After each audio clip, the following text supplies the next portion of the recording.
الحمد للہ رب العالمین والصلاة والسلام علی خاتم النبیین اما بعد فاعوذ باللہ من الشیطان الرجیم بسم اللہ الرحمن الرحیم۔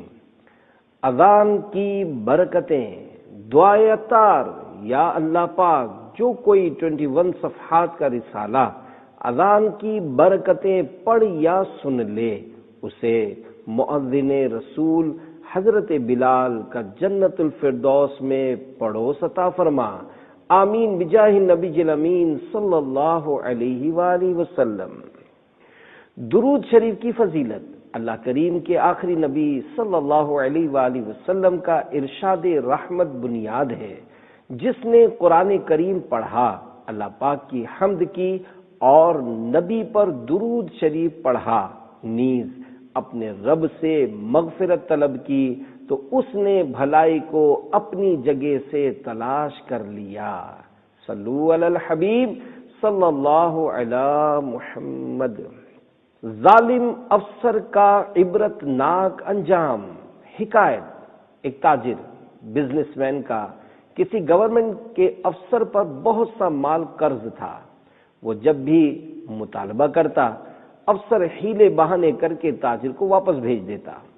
تاجر نے جب دیکھا کہ میرا مال کسی طریقے سے نہیں مل رہا، تو اس نے اس سے بڑے آفیسرز بلکہ وزیر سے بھی سفارش کروائی، لیکن اس کا مال واپس نہ ملا۔ اب صرف خلیفہ وقت تک شکایت پہنچانا باقی تھی، لیکن یہ آسان کام نہ تھا۔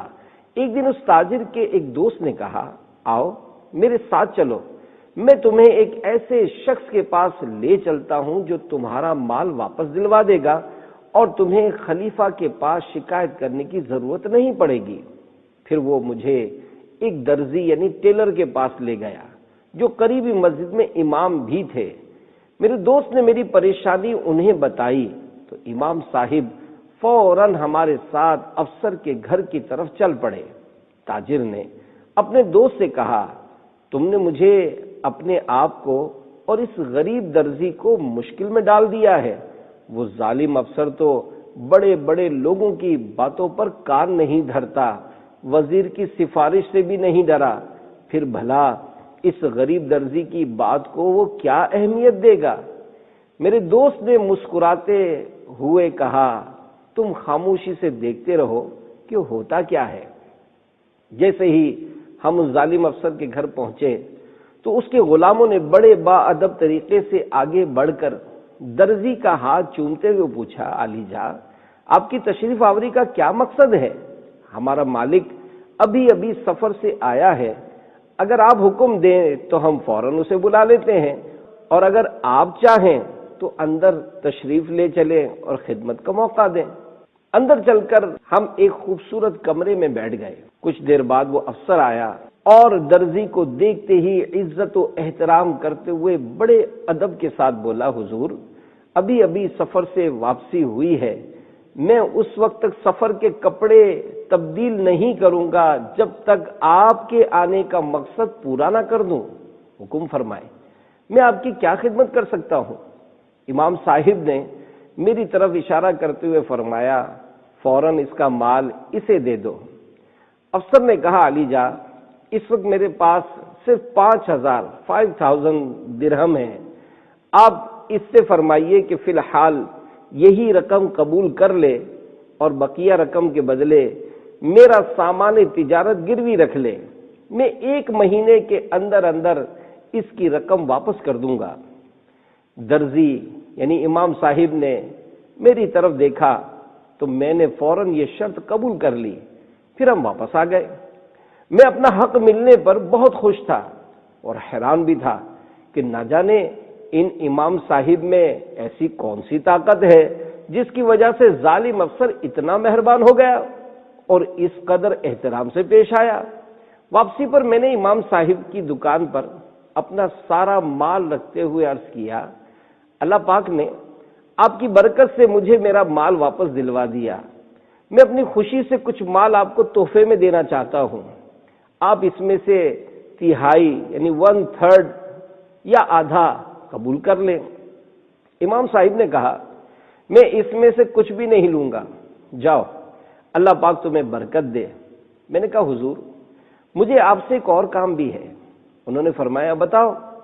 میں نے کہا اس ظالم افسر کے سامنے بڑے بڑے لوگ بے بس ہو گئے، لیکن آپ کی بات اس نے فوراً مان لی، آخر وہ آپ کی اتنی عزت کیوں کرتا ہے؟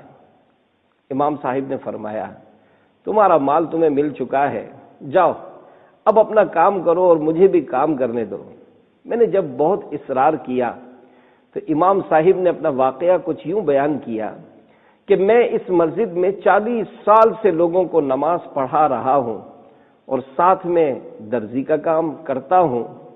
ہمارے گھر کے راستے میں ایک افسر کا گھر ہے۔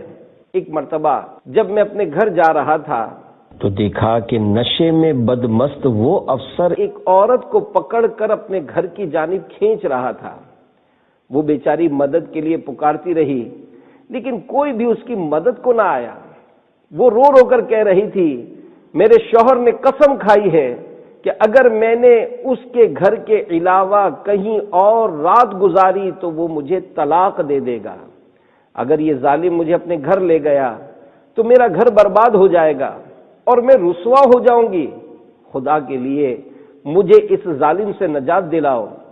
میں جذبہ ایمانی کی بدولت اس ظالم کی طرف بڑھا اور عورت کو چھوڑنے کے لیے کہا تو اس نے ایک لوہے کا ڈنڈا میرے سر پر مارا اور تھپڑ مار کر بھگا دیا۔ میں زخمی حالت میں غمگین و پریشان اپنے گھر آیا، زخم سے خون دھو کر پٹی باندھی اور کچھ دیر بستر پر لیٹ گیا۔ پھر عشاء کی نماز پڑھنے مسجد گیا اور نماز کے بعد تمام نمازیوں کو اس ظالم افسر کی یہ حرکت بتاتے ہوئے کہا تم سب میرے ساتھ چلو، یا تو وہ عورت کو چھوڑ دے گا ورنہ ہم اس کا مقابلہ کریں گے۔ لوگوں نے میری تائید کی اور ہم اس کے گھر کی جانب چل دیے۔ وہاں پہنچ کر ہم نے عورت کی رہائی کا مطالبہ کیا تو اس ظالم افسر نے کئی غلاموں سے مل کر ہم پر ڈنڈوں سے حملہ کیا۔ سب مجھے اکیلا چھوڑ کر بھاگ گئے۔ چند غلاموں نے مجھے پکڑ کر خوب مارا اور شدید زخمی کر دیا۔ میرا ایک پڑوسی مجھے اٹھا کر گھر لے آیا۔ گھر والوں نے زخموں پر دوا لگا کر پٹی باندھ دی۔ مجھے کچھ دیر نیند آ گئی لیکن کچھ ہی دیر بعد درد کی شدت سے آنکھ کھل گئی۔ میں سوچ رہا تھا کہ اس بیچاری کو کس طرح بچایا جائے، کہیں اس کا گھر برباد نہ ہو جائے۔ پھر اچانک مجھے خیال آیا کہ اس ظالم نے شراب پی ہوئی ہے، اسے وقت کا بھی پتہ نہیں، اگر میں ابھی اذان دے دوں تو وہ یہی سمجھے گا کہ فجر کا وقت ہو گیا ہے اور وہ اس عورت کو چھوڑ دے گا، اس طرح کم از کم اس بیچاری کا گھر بچ جائے گا۔ بس یہ خیال آتے ہی میں گرتا پڑتا مسجد پہنچا اور مینارے پر چڑھ کر بلند آواز سے اذان دی اور اس ظالم افسر کے گھر کی طرف دیکھنے لگا۔ ابھی کچھ ہی دیر گزری تھی کہ سڑک گھوڑوں اور سپاہیوں سے بھر گئی۔ سپاہی بلند آواز سے کہہ رہے تھے اس وقت اذان کس نے دی ہے؟ پہلے تو میں خاموش رہا، پھر یہ سوچ کر کہ شاید اس عورت کی رہائی پر یہ سپاہی میری مدد کریں، میں نے کہا میں نے دی ہے۔ سپاہیوں نے کہا جلدی نیچے آؤ، تمہیں خلیفہ نے یاد کیا ہے۔ سپاہی مجھے خلیفہ کے پاس لے گئے۔ خلیفہ نے بڑی شفقت سے مجھے اپنے قریب بٹھایا اور تسلی دینے لگا، یہاں تک کہ میرا خوف ختم ہو گیا اور میں بالکل مطمئن ہو گیا۔ تو اس نے مجھ سے کہا تجھے کس نے مجبور کیا کہ تو وقت سے پہلے اذان دے کر مسلمانوں کو دھوکہ دے؟ ذرا سوچ تو صحیح کہ مسافر تیری اذان سے دھوکہ کھا کر سفر شروع کر دیں گے، روزے دار کھانے پینے سے رک جائیں گے، حالانکہ ابھی سحری کا وقت باقی ہے۔ میں نے ڈرتے ہوئے کہا اگر آپ مجھے جان کی امان دیں تو میں کچھ عرض کروں۔ خلیفہ نے کہا تمہیں امان دی جاتی ہے، بتاؤ۔ پھر میں نے اس ظالم افسر اور عورت کا سارا واقعہ خلیفہ کو سنایا اور اپنے زخم بھی دکھائے۔ خلیفہ نے غصے میں آ کر سپاہیوں کو حکم دیا کہ ابھی ابھی اس افسر اور اس مظلومہ عورت کو میرے سامنے حاضر کرو۔ کچھ ہی دیر میں سپاہی اس افسر اور عورت کو خلیفہ کے پاس لے آئے۔ خلیفہ نے مجھے کمرے میں بھیج کر عورت سے حقیقت حال پوچھی تو اس نے بھی وہی کچھ بتایا جو میں نے بتایا تھا۔ خلیفہ نے چند قابل اعتماد عورتوں اور سپاہیوں کے ساتھ عورت کو اس کے گھر بھیج دیا۔ پھر خلیفہ نے مجھے بلایا اور اس افسر سے پوچھا، بتا تجھے کتنی تنخواہ ملتی ہے، بتا تجھے کاروبار سے کتنا نفع ملتا ہے، تیرے پاس کتنی کنیزیں ہیں، تیری سالانہ آمدنی کتنی ہے۔ ظالم افسر نے اپنی کثیر آمدنی اور کنیزوں کے بارے میں بتایا تو خلیفہ نے کہا، اتنی نعمتیں ملنے کے باوجود تو نے اپنے پاک پروردگار خدائے قہار و جبار کی نافرمانی کی ہے؟ کیا تجھے حلال چیزیں کافی نہ تھیں جو تو نے حرام کی طرف ہاتھ بڑھایا؟ اب تجھے دردناک سزا دی جائے گی۔ پھر خلیفہ کے حکم سے وہ افسر بڑی عبرت کی موت مار دیا گیا۔ امام صاحب نے فرمایا، تمام افسر وزراء یہ منظر دیکھ رہے تھے۔ وہ افسر جس کے ذمے تیرا مال تھا وہ بھی وہاں موجود تھا۔ خلیفہ نے مجھے مخاطب کر کے کہا، اے شیخ، ہمارے اس ملک میں آپ جہاں بھی کوئی برائی دیکھیں، جہاں کسی ظالم کو ظلم کرتا دیکھیں تو اسے روکیں، چاہے وہ کوئی بھی ہو۔ پھر ایک بڑے افسر کی طرف اشارہ کر کے کہا، چاہے یہ اعلیٰ افسر ہی کیوں نہ ہو، اور اگر کوئی تمہارے خلاف جرت کرے، تمہاری بات نہ مانے تو مجھے فوراً اطلاع کرنا۔ ہمارے اور تمہارے درمیان اذان نشانی ہوگی، تم وقت سے پہلے اذان دے دینا، میں سمجھ جاؤں گا اور تیری آواز سنتے ہی تیری مدد کو پہنچوں گا۔ صبح ہوتے ہی یہ خبر پورے شہر میں پھیل گئی، ہر خاص و عام کو میرے اختیارات کے متعلق معلوم ہو گیا۔ اس دن سے لے کر آج تک ایک مرتبہ بھی ایسا نہ ہوا کہ میں نے کسی کو انصاف دلوایا ہو اور اسے انصاف نہ ملا ہو۔ خلیفہ کے ڈر سے ہر شخص میری ہر بات فوراً مان لیتا ہے۔ ابھی تک دوبارہ وقت سے پہلے اذان دینے کی نوبت نہیں آئی۔ یہ کہہ کر درزی اپنے کام میں مصروف ہو گیا اور میں گھر چلا آیا۔ پیارے اسلامی بھائیوں، دیکھا آپ نے ظلم کا انجام کس قدر بھیانک ہے۔ بخاری شریف میں ہے، فرمان مصطفیٰ صلی اللہ علیہ وآلہ وسلم، بے شک اللہ پاک ظالم کو مہلت دیتا ہے، یہاں تک کہ جب اس کو اپنی پکڑ میں لیتا ہے تو پھر اس کو نہیں چھوڑتا۔ یہ فرما کر سرکار نامدار صلی اللہ علیہ وآلہ وسلم نے پارہ 12 سورہ ہود کی آیت 102 تلاوت فرمائی۔ وَكَذَلِكَ أَخْذُ رَبِّكَ إِذَا أَخَذَ الْقُرَى وَهِيَ ظَالِمَةٌ إِنَّ أَخْذَهُ أَلِيمٌ شَدِيدٌ۔ ترجمہ کنز ایمان، اور ایسی ہی پکڑ ہے تیرے رب کی جب بستیوں کو پکڑتا ہے ان کے ظلم پر، بے شک اس کی پکڑ دردناک کرری یعنی سخت ہے۔ ہمیشہ ہاتھ بھلائی کے واسطے اٹھیں، بچانا ظلم و ستم سے مجھے صدا یا رب۔ پیارے اسلامی بھائیوں، اس واقعے سے جہاں ظالم کے ظلم کے عبرتناک انجام کا پتہ چلتا ہے، وہیں اذان کی برکت سے نہ صرف ظلم کا بھی خاتمہ ہوا، بلکہ اذان کی برکت سے ایک عام سے شخص کی بادشاہ وقت تک نہ صرف رسائی ہو گئی، بلکہ اتنا بڑا اختیار مل گیا کہ وہ ملک سے جرائم کو ختم کر دے۔ سب سے پہلی اذان کس نے دی؟ اذان کا لغوی معنی ہے خبردار کرنا۔ کیا آپ جانتے ہیں کہ سب سے پہلی اذان کس نے دی؟ چلیے میں بتاتا ہوں۔ حضرت جبریل امین علیہ السلام نے معراج کی رات بیت المقدس میں سب سے پہلی اذان دی، جب حضور صلی اللہ علیہ وآلہ وسلم نے سارے نبیوں کو نماز پڑھائی، مگر مسلمانوں میں ہجرت کے بعد پہلی ہجری میں شروع ہوئی۔ سرکار نے ایک بار اذان دی۔ نبی اکرم صلی اللہ علیہ وآلہ وسلم نے سفر میں ایک بار اذان دی تھی اور کلمات شہادت یوں کہے، اشہد انی رسول اللہ، میں گواہی دیتا ہوں کہ میں اللہ کا رسول ہوں۔ مینارہ پر سب سے پہلے اذان دینے والے، شہر میں مینارہ پر چڑھ کر اذان کہنے والے سب سے پہلے حضرت شرحبیل بن عامر مرادی رحمت اللہ علیہ تھے۔ گھبراہٹ میں اذان، روایت میں ہے جب آدم علیہ السلام ہندوستان میں اترے انہیں گھبراہٹ ہوئی تو جبریل علیہ السلام نے اتر کر اذان دی۔ ذکر الہی نزول رحمت کا باعث ہے۔ میرے آقا اعلی حضرت امام اہل سنت امام احمد رضا خان رحمت اللہ علیہ فرماتے ہیں اذان ذکر الہی ہے اور ذکر الہی باعث نزول رحمت ہے۔ پیارے اسلام بھائیو، یقیناً جب اللہ پاک کی رحمت نازل ہوگی تو بلائیں، آفتیں، مصیبتیں، بیماریاں، پریشانیاں دور ہوں گی۔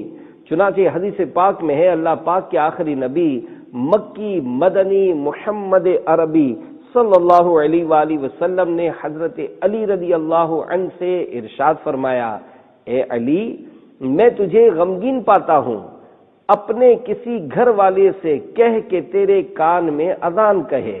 اذان غم و پریشانی دور کرتی ہے۔ یہ روایت نقل کرنے کے بعد اعلی حضرت رحمت اللہ علیہ فتاوی رضویہ شریف جلد 5 صفحہ 668 پر فرماتے ہیں، مولا علی رضی اللہ عنہ اور مولا علی تک جس قدر اس حدیث کے راوی یعنی روایت نقل کرنے والے ہیں، سب نے فرمایا فجربتہ فوجدتہ، ہم نے اسے تجربہ کیا تو ایسا ہی پایا۔ کیا اذان نماز کے ساتھ خاص ہے؟ بعض لوگ یہ سمجھتے ہیں کہ اذان صرف نماز ہی کے لیے دی جا سکتی ہے، اس کے علاوہ کسی اور موقع پر نہیں دی جا سکتی۔ یہ بات درست نہیں۔ ابھی جو روایت بیان ہوئی ہے کہ حضرت آدم علیہ السلام جنت سے زمین پر تشریف لائے تو ان کی گھبراہٹ و بے چینی کو دور کرنے کے لیے حضرت جبریل علیہ السلام نے جو اذان دی وہ کسی نماز کے لیے نہیں تھی۔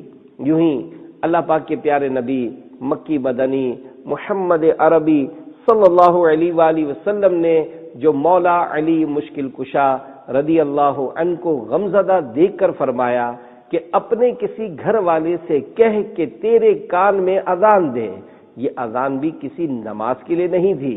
نیز کتب شافعیہ میں نماز کے علاوہ مطلقاً ان مواقع پر اذان کہنا سنت ہے۔ نماز کے علاوہ اذان کے چند مواقع۔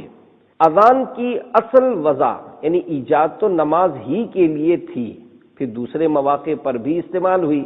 یاد رہے اسلام نے کئی مواقع پر اذان دینا مستحسن یعنی پسند فرمایا ہے، ان میں سے چند یہ ہیں۔ نمبر 1، بچے کے پیدا ہونے پر دائیں کان میں اذان اور بائیں میں اقامت مسنون ہوئی۔ نمبر 2، جہاں جنات کا اثر ہو وہاں بھی اذان دی جاتی ہے۔ نمبر 3، جب سواری کا جانور سرکشی کرے۔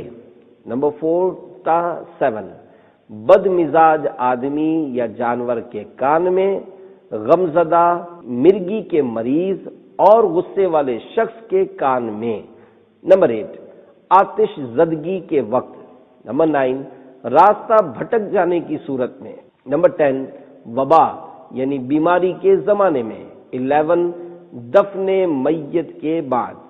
حضرت مفتی احمد یار خان رحمت اللہ علیہ نے اذان کے مواقع کو عربی شعر میں یوں بیان فرمایا ہے، جس کو زبانی یاد کر لینے سے اذان کے یہ مواقع یاد رکھنا آسان ہو سکتا ہے۔ فرض الصلاۃ وفی اذن الصغیر وفی وقت الحریق والحرب الذی وقع خلف المسافر والغیلان ان ظہرت فاحفظ لست من الذی قد شرع وزید 4 ذو ہم وذو غضب مسافر ضل فی نفر ومن صرع۔ فرض نماز کے لیے بچے کے کان میں آگ لگنے کے وقت سخت جنگ ہو، مسافر کے جانے کے بعد جنات کے ظاہر ہونے پر، غصے والے پر، راستہ بھول جانے والے کے لیے اور مرگی والے کے لیے۔ صلو علی الحبیب صلی اللہ علی محمد۔ کورونا وائرس کے مریضوں سے اظہار ہمدردی۔ پیارے اسلامی بھائیوں، پچھلے چند ماہ سے پاکستان سمیت دنیا کے کئی ممالک میں ایک موذی بیماری کورونا وائرس نے خوف و ہراس پھیلا رکھا ہے۔ اب تک جتنے عاشقان رسول کورونا وائرس کے سبب فوت ہوئے، اللہ پاک تمام عاشقان رسول کی بے حساب بخشش فرمائے اور ان کے گھر والوں کو صبر اور صبر پر بہترین اجر عطا فرمائے۔ اللہ پاک کی بارگاہ میں دعا ہے کہ کورونا وائرس سے متاثر ہونے والے جتنے عاشقان رسول دنیا میں جہاں کہیں ہسپتالوں میں، گھروں وغیرہ میں بند کوارنٹائن ہو کر رہ گئے ہیں، ان کے حال پر بھی نظر رحمت فرمائے اور ان کو نیکیوں والی، عبادتوں والی، ریاضتوں والی اور دعوت اسلامی کے دینی کاموں میں بسر کرنے والی لمبی عمر عطا فرمائے۔ آمین بجاہ النبی الامین صلی اللہ علیہ وآلہ وسلم۔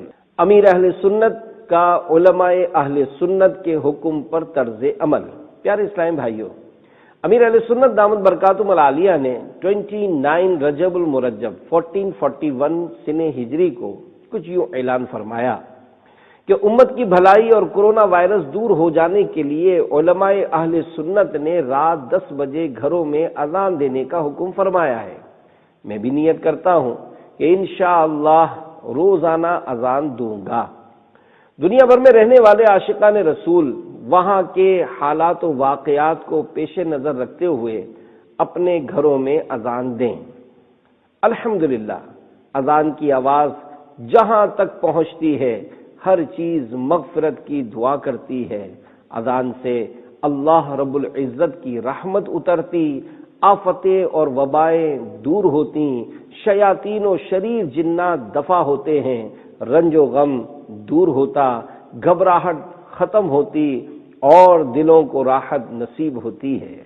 رات کو یا کسی بھی ایسے وقت میں جس سے سننے والے کو نماز کے لیے اذان کا شک نہ ہو، گھروں میں کسی سوتے، نمازی یا مریض وغیرہ کی ایذا نہ ہو، اس کا خیال رکھتے ہوئے جہاں ہوں وہاں سے، مثلا گھر، دکان، دفتر، فیکٹری وغیرہ سے اور مؤذن صاحبان اپنی اپنی مسجدوں سے باوضو قبلہ رو کھڑے ہو کر درود و سلام پڑھ کر اذان دینے کی سعادت حاصل کریں کہ اللہ پاک اس کی برکت سے کورونا وائرس اور دیگر آفات و بلیات سے اپنے محبوب صلی اللہ علیہ وآلہ وسلم کی دکھیاری امت کو نجات بخشے۔ زمانے کے مصائب نے الہی گھیر رکھا ہے، پے شاہ مدینہ دور ہو رنج و الم مولا۔ رسول پاک کی دکھیاری امت پر عنایت کر، مریضوں، غمزدوں، آفت نصیبوں پر کرم مولا۔ صلو علی الحبیب صلی اللہ علی محمد۔ پریشانی سے نجات کے لیے اذان دینا سنت ہے۔ حضرت علامہ علی قاری رحمۃ اللہ علیہ فرماتے ہیں، مصیبت و پریشانی سے چھٹکارے کے لیے اذان دینا سنت ہے۔ کورونا وائرس کے پھیلنے کے وقت اس مصیبت و پریشانی کے عالم میں بھی خوب اذانیں دیجیے۔ کیا بعید اس ذکر الہی کے سبب ایسی رحمت الہی برسے، ایسی رحمت الہی برسے، ایسی رحمت الہی برسے کہ صرف کورونا وائرس ہی نہیں بلکہ کورونا اپنے ساتھ کئی اور بیماریوں کو لے کر ہم سے دور ہو جائے۔ میرے آقا اعلی حضرت رحمت اللہ علیہ سے فتاوی رضویہ جلد 23 میں ایک سوال ہوا۔ میں وہ سوال اور جواب آسان الفاظ میں بیان کرتا ہوں۔ سوال: علماء دین اس مسئلے کے بارے میں کیا فرماتے ہیں کہ لوگ بیماری و بلاؤں کے پھیلنے کے وقت اور آندھی اور شدید طوفان وغیرہ کے وقت اذان کہتے ہیں، یہ کام شرعاً جائز ہے یا نہیں؟ جواب: جائز ہے، اور جائز ہونے کے لیے حدیث پاک میں ہے، ذکر الہی سے زیادہ کوئی شے اللہ پاک کے عذاب سے چھڑانے والی نہیں۔ پھر جب تم عذاب دیکھو تو اس حالت میں اللہ پاک کے ذکر کے ذریعے پناہ حاصل کرو۔ اور قرآن کریم میں ارشاد ہوتا ہے الا بذکر اللہ تطمئن القلوب، ترجمہ کنز الایمان، سن لو اللہ کی یاد ہی میں دلوں کا چین ہے۔ ہر سو ہو جب وباؤں کے سائے اذان دو، دنیا مریض ہو تو دوائے اذان دو، طوفان کو موڑنے کی توانائی اس میں ہے، گردش کبھی جو آنکھ دکھائے اذان دو، پھر بجلیاں نہ برسیں گی فیضان برسے گا، بادل مصیبتوں کا جو چھائے اذان دو، ہر روشنی سے بڑھ کے اجالا اذان کا ہے، بے نور ہے جہاں تو ضیائے اذان دو، رد بلا بہار عطا نسخہ شفا، ہیں کتنے فیض اس میں سمائے اذان دو، مرجھائی کائنات میں آئے گی تازگی، جب مشکلوں کی دھوپ ستائے اذان دو، یہ راستہ ہے قہر و غضب سے نجات کا،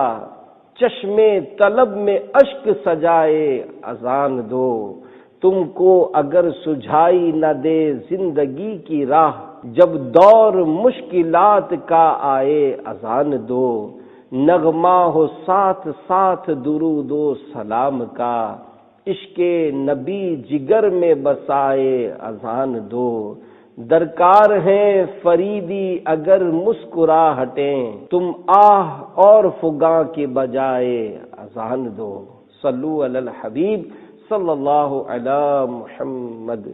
خدا پاک کو راضی کر لیجئے۔ پیارے اسلامی بھائیوں، ایک طرف کرونا وائرس کا خوف، دوسری طرف لاک ڈاؤن کی آفت، غریب ہو یا امیر تقریباً سبھی پریشانی سے دوچار ہو کر گھبراہٹ و تشویش میں ہیں کہ نہ جانے آگے کیا ہوگا۔ اللہ پاک ہم سب پر اپنا خصوصی فضل و کرم فرمائے۔ اس آفت و پریشانی کے وقت میں ذکر الہی کر کے، اذانیں دے کر، صلاۃ و سلام پڑھ کر، خوب دل سے دعائیں مانگ کر اپنے رب رحیم و کریم کو راضی کرنے کی کوشش کریں۔ اذان کی برکت سے سیلاب دور ہو گیا۔ حکایت حضرت علامہ عبدالرؤف مناوی رحمۃ اللہ علیہ امام فخر الدین رازی رحمۃ اللہ علیہ کے حوالے سے لکھتے ہیں، ایک مرتبہ بغداد میں سیلاب آ گیا، قریب تھا کہ غرق ہو جاتا۔ اسی دوران بعض نیک بندوں نے خواب میں دیکھا کہ وہ دریائے دجلہ کے کنارے کھڑے ہیں اور کہہ رہے ہیں لا حول ولا قوت الا باللہ، بغداد غرق ہو گیا۔ اسی وقت دو شخص آئے، ایک نے دوسرے سے پوچھا تجھے کس چیز کا حکم ہوا ہے؟ کہا مجھے بغداد کو غرق کرنے کا حکم ہوا تھا، مگر پھر مجھے منع کر دیا گیا۔ پوچھا کیوں؟ کہا رات کے فرشتوں نے اللہ پاک کی بارگاہ میں عرض کیا کہ آج رات بغداد میں ناحق 700 عورتوں کی عزت پر ہاتھ ڈالا گیا ہے، جس پر اللہ پاک نے غضب فرمایا اور مجھے بغداد کو غرق کرنے کا حکم دیا، لیکن پھر صبح کے فرشتوں نے عرض کیا کہ آج صبح بغداد میں 700 اذان و اقامت ہوئی ہیں، اللہ پاک نے اس کی برکت سے معافی عطا فرما دی، یعنی اجتماعی عذاب نہیں دیا گیا۔ پھر آنکھ کھلی تو پانی اتر چکا تھا۔ پیارے اسلامی بھائیوں، روایت میں ہے جس بستی میں اذان دی جائے اللہ پاک اپنے عذاب سے اس دن اسے امن دیتا ہے۔ حضرت علامہ عبدالرؤف مناوی رحمۃ اللہ علیہ اس حدیث پاک کی شرح میں لکھتے ہیں نہ اوپر یعنی آسمان سے بلائیں آئیں گی، نہ نیچے یعنی زمین سے، نہ ان پر دشمن حاوی ہوگا، نیز خسف یعنی زمین میں دھسنے اور مسخ یعنی شکلوں کے بدل جانے اور پتھر برسنے وغیرہ عذابات سے بھی محفوظ ہوں گے۔ مٹا دے ساری خطائیں میری مٹا یا رب، بنا دے نیک بنا نیک دے بنا یا رب، برائیوں پہ پشیماں ہوں رحم فرما دے، ہے تیرے قہر پہ حاوی تیری عطا یا رب، صلو علی الحبیب صلی اللہ علی محمد۔ نماز بھی پڑھ سکتے ہیں۔ پیارے اسلامی بھائیوں، فقہ حنفی کی بڑی قابل اعتماد کتابوں میں ہے، وبا پھیلے یا زلزلے آئیں یا دشمن کا خوف ہو یا اور کوئی خوفناک معاملہ پایا جائے، ان سب کے لیے 2 رکعت نماز مستحب ہے۔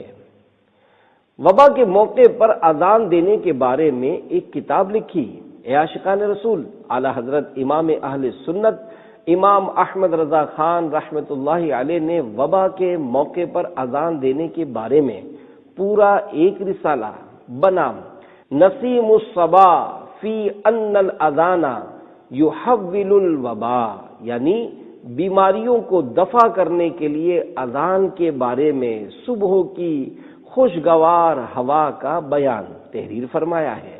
اذان امن و سلامتی کا سبب ہے۔ سیدی اعلی حضرت رحمت اللہ علیہ نے قبر پر اذان دینے کے بارے میں قرآن و حدیث کی روشنی میں پورا ایک رسالہ بنام ایذان الاجر فی اذان القبر لکھا ہے۔ آپ رحمت اللہ علیہ نے اپنے اس رسالے میں ایک مقام پر جو ارشاد فرمایا، اسے آسان الفاظ میں پیش کرتا ہوں۔ قبر پر اذان دینے کا انکار کرنے والے اور اس پر اعتراض کرنے والے کہتے ہیں کہ اذان تو صرف نماز کا اعلان کرنے کے لیے ہے، اور یہاں یعنی قبر پر کون سی نماز ہے جس کے لیے اذان دی جا رہی ہے۔ یہ جہالت انہی کو زیب دیتی ہے، وہ نہیں جانتے کہ اذان میں کیا کیا مقاصد اور فائدے ہیں۔ شریعت مطہرہ نے نماز کے سوا کن کن مواقع پر اذان مستحب فرمائی ہے، جن کی تفصیل شروع میں بیان ہو چکی۔ آپ رحمت اللہ علیہ اسی رسالے کے خطبے میں ارشاد فرماتے ہیں، الحمدللہ الذی جعل الاذان علم الایمان وسبب الامان وسکینۃ الجنان ومنفاۃ الاحزان ومرضاۃ الرحمن، یعنی تمام تعریفیں اس اللہ پاک کے لیے ہیں جس نے اذان کو ایمان کی علامت اور امن و امان کا سبب، دلوں کا سکون اور غموں کو دور کرنے والا اور اپنی رضا کا ذریعہ بنایا ہے۔ شیطان بھاگ جاتا ہے۔ اللہ پاک کی عطا سے غیب کی خبریں دینے والے پیارے پیارے آقا صلی اللہ علیہ وآلہ وسلم نے ارشاد فرمایا، جب نماز کی اذان دی جاتی ہے تو شیطان گز مارتا یعنی ہوا خارج کرتا ہوا بھاگتا ہے تاکہ اذان نہ سنے۔ حضرت علامہ مولانا مفتی احمد یار خان رحمت اللہ علیہ اس حدیث پاک کی شرح میں فرماتے ہیں، خواہ نماز میں بلانے کے لیے اذان دی جائے یا کسی اور مقصد کے لیے، جیسے بچے کے کان میں یا بعد دفن قبر پر وغیرہ، للصلاۃ یعنی نماز کے لیے اس لیے فرمایا تاکہ کوئی اذان کے لغوی معنی نہ سمجھ جائے۔ یہاں شیطان کے بھاگنے کے ظاہری معنی ہی مراد ہیں اور اذان میں دفع شیطان کی تاثیر ہے، اسی لیے طاعون پھیلنے پر اذان کہلواتے ہیں کہ یہ وبا جنات کے اثر سے ہے۔ بچے کے کان میں اذان دیتے ہیں کہ اس کی پیدائش پر شیطان موجود ہوتا ہے جس کی مار سے بچہ روتا ہے۔ دفن کے بعد قبر کے سرہانے اذان دی جاتی ہے کیونکہ وہ میت کے امتحان اور شیطان کے بہکانے کا وقت ہے، اس کی برکت سے شیطان بھاگے گا، نیز میت کے دل کو سکون ہوگا، نئے گھر میں دل لگ جائے گا، نکیرین کے سوالات کے جوابات یاد آ جائیں گے، نیز گز مارنے یعنی ہوا خارج ہونے سے مراد اس کی انتہائی ذلت اور خوف ہے کہ ایسی حالت میں ڈرنے والا گز مارتا ہوا ہی بھاگا کرتا ہے۔ صلو علی الحبیب صلی اللہ علی محمد۔ دلوں کا چین فتاوی رضویہ میں ہے، اذان دافع وحشت و باعث اطمینان خاطر ہے کہ وہ ذکر خدا ہے، اور اللہ پاک فرماتا ہے الا بذکر اللہ تطمئن القلوب، ترجمہ کنز ایمان، سن لو اللہ کی یاد ہی میں دلوں کا چین ہے۔ تو ذکر الہی ہمیشہ ہر جگہ محبوب و مرغوب و مطلوب و مندوب ہے، یعنی اللہ پاک کا ذکر ہر جگہ ہمیشہ کرنا پسندیدہ اور اچھا کام ہے، جس سے ہرگز ممانعت نہیں ہو سکتی جب تک کسی خصوصیت خاصہ یعنی خاص صورت میں کوئی نہی شرعی نہ آئی ہو، یعنی شریعت کی طرف سے منع نہ فرمایا گیا ہو، اور اذان بھی قطعاً یعنی بالکل ذکر خدا ہے۔ پھر خدا جانے کہ ذکر خدا سے ممانعت کی وجہ کیا ہے۔ ہمیں حکم ہے کہ ہر سنگ یعنی پتھر درخت کے پاس ذکر الہی کریں۔ وصف بیاں کرتے ہیں سارے سنگ و شجر اور چاند ستارے، تسبیح ہر خشک و تر ہے، یا اللہ یا اللہ۔ خوب ذکر اللہ کیجئے۔ پیارے اسلام بھائیو، اس بات میں کسی مسلمان کو شک نہیں ہو سکتا کہ مکمل اذان اللہ پاک اور اس کے آخری نبی صلی اللہ علیہ وآلہ وسلم کے ذکر پر مشتمل ہے۔ یہ بات ثابت اور تسلیم شدہ ہے۔ اللہ پاک اپنے ذکر کے بارے میں قرآن پاک میں ارشاد فرماتا ہے، یا ایھا الذین آمنوا اذکروا اللہ ذکرا کثیرا، ترجمہ کنز ایمان، اے ایمان والو اللہ کو بہت یاد کرو۔ صحابی ابن صحابی، جنتی ابن جنتی حضرت عبداللہ بن عباس رضی اللہ عنہ اس آیت کے تحت فرماتے ہیں، اللہ پاک نے اپنے بندوں پر جو بھی عبادت مقرر فرمائی ہے اس کی کوئی حد ہے کہ اس حد تک کرو، اور اگر کوئی عذر پایا جائے تو اس کی چھوٹ بھی ہے کہ نہ کرو سوائے ذکر اللہ کے، کیونکہ اللہ پاک کے ذکر کی کوئی حد ہی نہیں ہے کہ اتنا کرو اتنا نہ کرو۔ اللہ پاک کا خوب ذکر کرو، صبح و شام کرو، خشکی و تری میں کرو، صحت و بیماری کی حالت میں کرو، اعلانیہ اور پوشیدہ ہر طرح سے کرو۔ عظیم تابعی بزرگ حضرت امام مجاہد رحمۃ اللہ علیہ فرماتے ہیں، اللہ پاک کا کثرت سے ذکر کرنے کا مطلب یہ ہے کہ تو اللہ پاک کے ذکر کو کبھی نہ بھولے۔ یا الہی دکھا ہم کو وہ دن بھی تو، آب زمزم سے کر کے حرم میں وضو، با ادب شوق سے بیٹھ کے قبلہ رو، مل کے ہم سب کہیں یک زباں ہو بہو، اللہ اللہ اللہ اللہ، صلو علی الحبیب صلی اللہ علی محمد۔ بہترین دعا۔ پیارے اسلامی بھائیو، حضرت علامہ علی قاری رحمۃ اللہ علیہ فرماتے ہیں، کل دعاء ذکر و کل ذکر دعا، یعنی ہر دعا ذکر ہے اور ہر ذکر دعا ہے۔ یقیناً مصیبت و پریشانی اور سخت آفت و بیماری کے وقت اللہ پاک سے دعا مانگنی چاہیے۔ اذان کے بعد دعا بہت قبول ہوتی ہے، لہذا مصیبت زدہ کو چاہیے کہ اس وقت دعا مانگا کرے۔ اذان خود دعا بلکہ بہترین دعاؤں میں سے ہے کہ وہ ذکر الہی ہے، اور ہر ذکر الہی دعا ہے، جیسا کہ ابھی بیان ہوا۔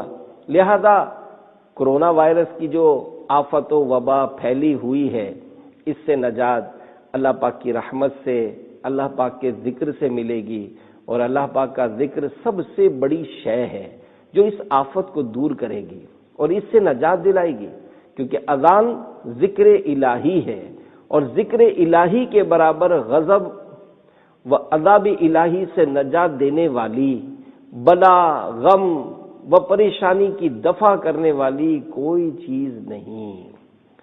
رحمت کی برسات۔ حضور نبی کریم صلی اللہ علیہ وآلہ وسلم نے فرمایا، جب لوگ کسی جگہ جمع ہو کر اللہ پاک کا ذکر کرتے ہیں تو فرشتے ان کو ڈھانپ لیتے ہیں اور ان پر رحمت چھا جاتی ہے، اور ان پر سکینہ یعنی چین و اطمینان اترنا شروع ہو جاتا ہے۔ اے عاشقان رسول، ایسے تشویشناک حالات میں کرونا وائرس کے سبب اموات کی اطلاعات آ رہی ہوں اور ایک عجیب گھبراہٹ کا سا ماحول ہو، اگر ہمیں اللہ پاک کی رحمت اور چین و سکون چاہیے تو یہ اللہ پاک کے ذکر کی برکت سے نصیب ہوگا، اور اذان اللہ پاک کا ذکر ہے۔ بڑی حیرت کی بات ہے کہ کرونا وائرس سے نجات کے لیے اذان یعنی اللہ پاک کا ذکر سن کر بجائے خوش ہونے کے بعض نادان مسلمان کہلانے والوں کو اعتراضات سوجھ رہے ہیں۔ حالانکہ اذان دینے میں سوائے ابلیس لعین یعنی شیطان کے کسی کا کسی بھی طرح کا کچھ بھی نقصان نہیں۔ حضرت علامہ مولانا مفتی احمد یار خان رحمت اللہ علیہ فرماتے ہیں کہ اذان مصیبتوں کو دفع کرتی ہے۔ اہل بیت اطہار کی محبت میری گھٹی میں ہے۔ حکایت شیخ طریقت امیر اہل سنت بانی دعوت اسلامی حضرت علامہ مولانا محمد الیاس اتار قادری رضوی دامت برکاتہم العالیہ کے لڑکپن میں کراچی پاکستان میں ایک بار سخت وبا پھیلی۔ اس موقع پر آپ رحمت اللہ علیہ اپنے ہم عمر بچوں کے ساتھ گلیوں وغیرہ میں اہل بیت اطہار کی شان و عظمت کے وسیلے سے یوں ایک عربی شعر پڑھتے جسے دیگر بچے دہراتے۔ لی خمسۃ اطفی بہا حر الوباء الحاطبہ المصطفیٰ والمرتضیٰ وابناہما والفاطمہ، یعنی میرے لیے 5 ہستیاں ہیں، ان کے ذریعے توڑ کر رکھ دینے والی وبا کی گرمی بجھاتا ہوں، اور وہ 5 ہستیاں یہ ہیں۔ نمبر 1 حضرت محمد مصطفیٰ صلی اللہ علیہ وآلہ وسلم، نمبر 2 حضرت علی مرتضیٰ رضی اللہ عنہ، نمبر 3 4 ان کے دونوں صاحبزادے امام حسن و امام حسین رضی اللہ عنہما، نمبر 5 اور سیدہ فاطمہ الزہرا رضی اللہ عنہا۔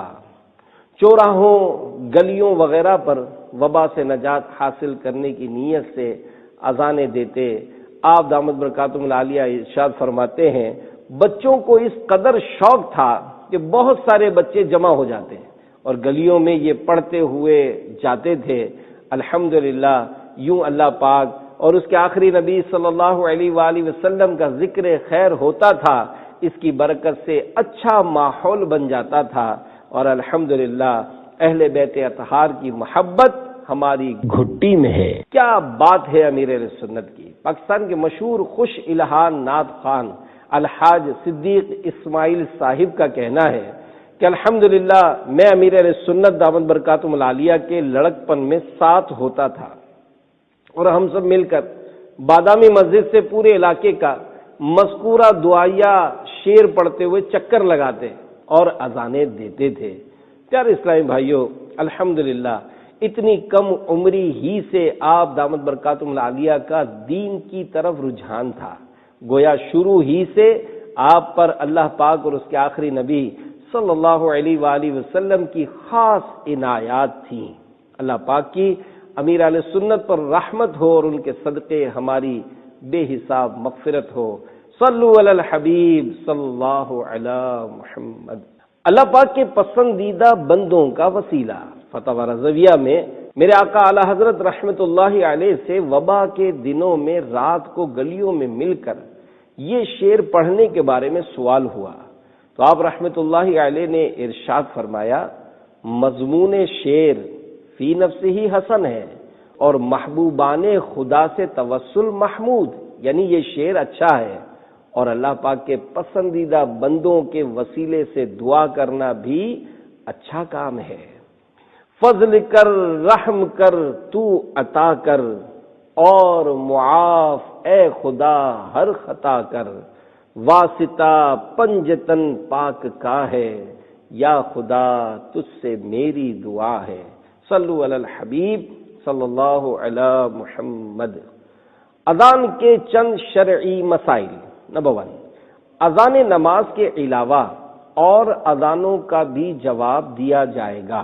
نمبر 2، حی علی الصلاۃ داہنی طرف منہ کر کے کہے اور حی علی الفلاح بائیں جانب، اگرچہ اذان نماز کے لیے نہ ہو بلکہ مثلا بچے کے کان میں یا اور کسی کے لیے کہی، یہ پھیرنا فقط منہ کا ہے، سارے بدن سے نہ پھیرے۔ نمبر 3، اذان کے کلمات ٹھہر ٹھہر کر کہے، اللہ اکبر اللہ اکبر، دونوں مل کر ایک کلمہ ہے۔ دونوں کے بعد سکتہ کرے یعنی ٹھہرے، درمیان میں نہیں۔ اور سکتہ کی مقدار یہ ہے کہ جواب دینے والا جواب دے لے، اور سکتہ کا ترک مکروہ ہے، اور ایسی اذان کا اعادہ مستحب ہے۔ صلو علی الحبیب صلی اللہ علی محمد۔ وبا کو دور کرنے والا ایک اور وظیفہ، امام ابن حجر عسقلانی رحمۃ اللہ علیہ فرماتے ہیں، طاعون وغیرہ بلاؤں کو دور کرنے والی سب سے بڑی چیزوں میں سے نبی پاک صلی اللہ علیہ وآلہ وسلم پر کثرت سے درود پاک پڑھنا ہے۔ اے عاشقان رسول، اللہ پاک ہم سب پر اپنا خصوصی فضل و کرم فرمائے، ہمیں کرونا وائرس سمیت ہر زمینی آسمانی آفت و بلا سے محفوظ فرما کر اپنی اور اپنے آخری نبی صلی اللہ علیہ وآلہ وسلم کی یاد میں مصروف رہنے کی توفیق عطا فرمائے۔ کرونا وائرس سمیت دیگر آفتوں بیماریوں سے بچنے کے لیے درود و سلام اور اذان کا خصوصی اہتمام فرمائیے۔ نیز ہو سکے تو اپنے گھر میں 1.25 لاکھ بار یا سلاموں کا ورد بھی کیجیے۔ اللہ پاک کی رحمت شامل حال رہی تو کرونا وائرس سمیت دیگر بیماریوں سے بھی حفاظت ہوگی۔ گناہوں سے سچی توبہ۔ پیارے اسلامی بھائیوں، اللہ پاک نے توبہ ایسی بہترین شے بنائی ہے کہ بعض اوقات گناہوں پر شرمندگی و توبہ بیماریوں اور پریشانیوں سے نجات کا سبب بن جاتی ہے۔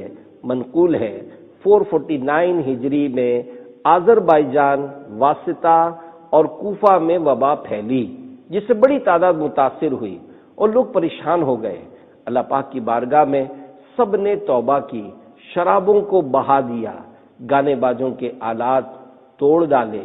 کرونا وائرس کے خوف ہی سے نہیں بلکہ صرف رضا الہی کے لیے سچے دل سے اپنے سارے گناہوں سے توبہ کر لیجئے۔ اگر آپ کے ذمے قضا نمازیں باقی ہیں تو جلد سے جلد ان کو ادا کر لیجئے۔ فرض روزے قضا باقی ہیں تو وہ بھی رکھ لیجئے۔ زکوٰۃ دینے میں کوتاہی ہوئی ہے تو اپنی پوری زکوٰۃ شرعی طریقہ کار کے مطابق دے دیجئے۔ نیز اگر کسی کا کوئی حق دبایا ہے تو وہ واپس کر دیجئے۔ کسی کا دل دکھایا یا مارا یا ڈانٹا ہے تو ہاتھ جوڑ کر معافی مانگ کر اس کو راضی کر لیجئے۔ یاد رکھیے، موت صرف کرونا وائرس ہی کے سبب سے تو نہیں آئے گی، آخر ہمیں ایک نہ ایک دن مرنا تو ہے ہی۔ اگر اللہ پاک اور اس کے آخری نبی صلی اللہ علیہ وآلہ وسلم ناراض ہو گئے تو ہمارا کیا بنے گا؟ اللہ پاک ہمیں باعمل عاشقان رسول کی صحبت نصیب کرے اور خوب سنتوں پر چلنا نصیب فرمائے۔ آمین بجاہ النبی الامین صلی اللہ علیہ وآلہ وسلم۔ تیری سنتوں پہ چل کر میری روح جب نکل کر چلے تو گلے لگانا مدنی مدینے والے، صلو علی الحبیب صلی اللہ علی محمد۔ شیخ طریقت امیر اہل سنت دامت برکاتہ العالیہ کے کلام سے منتخب اشعار۔ کرونا سے ہم کو بچا یا الہی، پرے ہو یہ ہم سے بلا یا الہی۔ کرونا میں جو مبتلا ہیں انہیں تو کرم سے عطا کر شفا یا الہی۔ کرونا کے بدلے گناہوں کا ڈر دے، ندامت سے ہم کو رلا یا الہی۔ گناہوں سے توبہ کی توفیق دے دے، ہمیں نیک بندہ بنا یا الہی۔ رہے خوف ہر دم برے خاتمے کا، ہو ایمان پر خاتمہ یا الہی۔ کرونا وائرس اور دیگر آفتوں سے حفاظت کے لیے یہ نقش اپنے گھر پر لگا لیجئے۔ نوٹ: نقش لکھتے ہوئے گول دائرے والے حروف کھلے رہیں اور نقش پلاسٹک کوٹنگ کر کے لٹکائیں۔